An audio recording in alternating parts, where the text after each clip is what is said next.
Iboboto nyo? Totoo? Ha? Kita nyo na?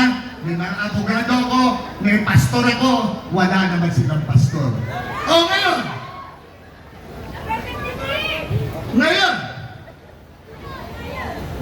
hindi daw ako doktor. Okay lang, may doktor kami.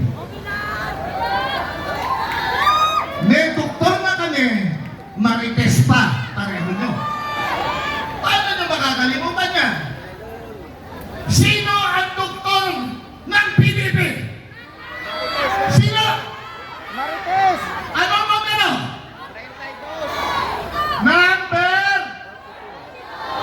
42. May doktor ako. Sila wala din. Si Richard Mata. Boboto ng Quezon City? Yes! Totoo! Galing sa puso? Talagang bumibilib na ako sa inyo.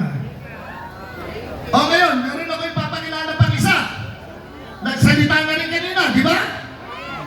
Maiso! Guwapo! Matapang!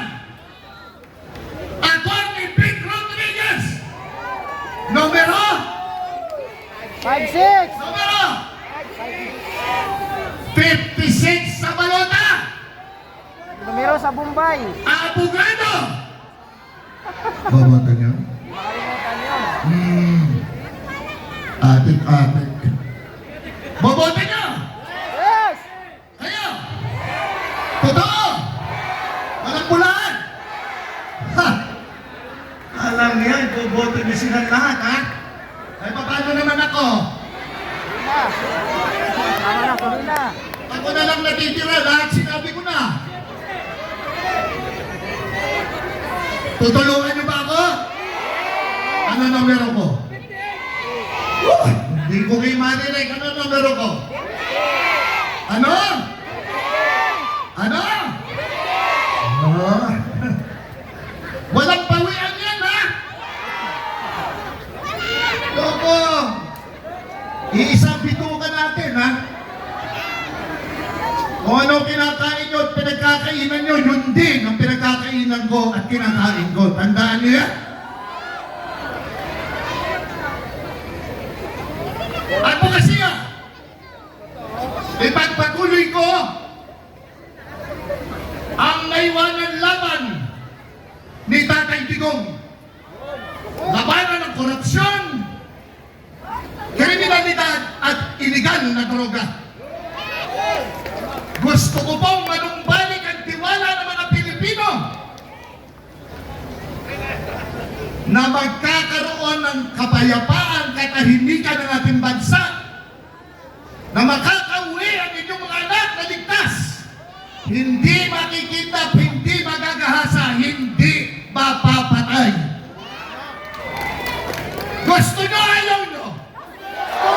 Pagtutulungan namin ni Bato yan. Gusto nyo? Ayaw nyo?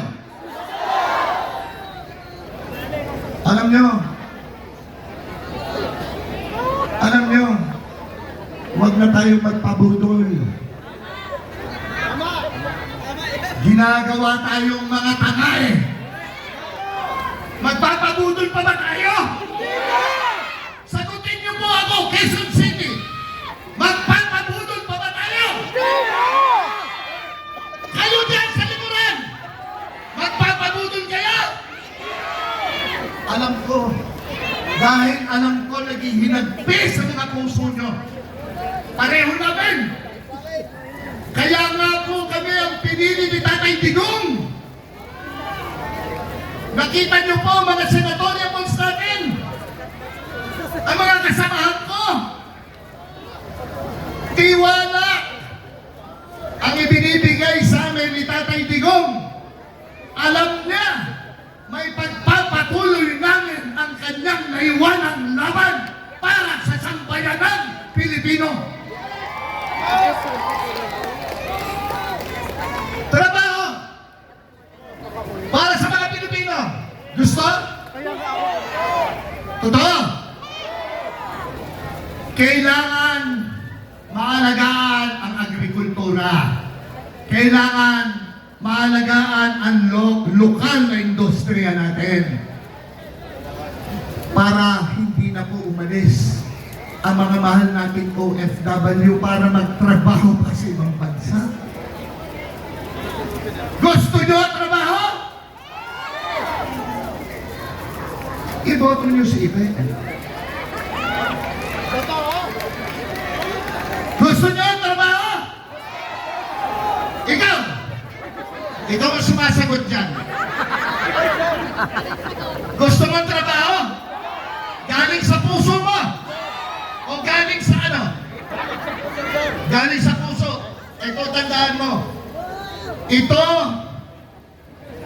ang huling bugso ng aking hininga. This is my last hurrah. Nagawa ko na ang lahat bilang artista. Ito na lang ang hindi ko nagagawa. Ang makapagbigay ng tamang serbisyo sa sambayanang Pilipino at walang makakapilit sa akin yan. Tirahin niyo ako ng tirahin, libas niyo ako ng libas. Ipagdadasal ko lang kayo. Dahil alam ko sa mga bashers, yan ang pinanggagalingan ng ipakakain nyo sa inyong mga pamilya na iintindihan ko kayo. Hindi ko kayo inaaway. Buong Quezon City ang aaway sa inyo. Edukasyon. Pababayin natin lahat ng presyo ng mga libro, notebooks, ng mga nag-aaral sa premyadong eskwelahan. Tama mali? Matrikula.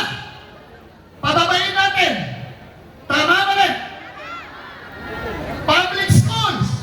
Libre na. Nagsisiksikan sa isang silid-aralan. Ang mga estudyante, 80 hanggang 90, nagsisiksikan doon. Napapaupo na lang yung iba dahil sa pagod.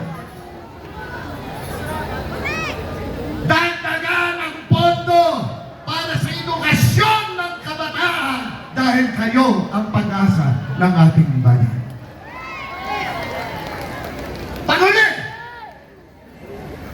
Senior citizen! Sino mga senior dito? Senior! Senior! Kumali na kayo, oy. Ako, senior na ako.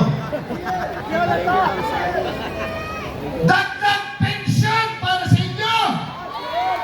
Hindi yung puro tagtan lang! Libre mga gamot! Hindi na discounted para sa senior! At higit sa lahat, para sa mga lolo't lola natin. Kung ako manalo, ipaglalaban ko, magkaroon kayo ng libreng pamahay. Tandaan niyo yan! Apat yung aking sinabi.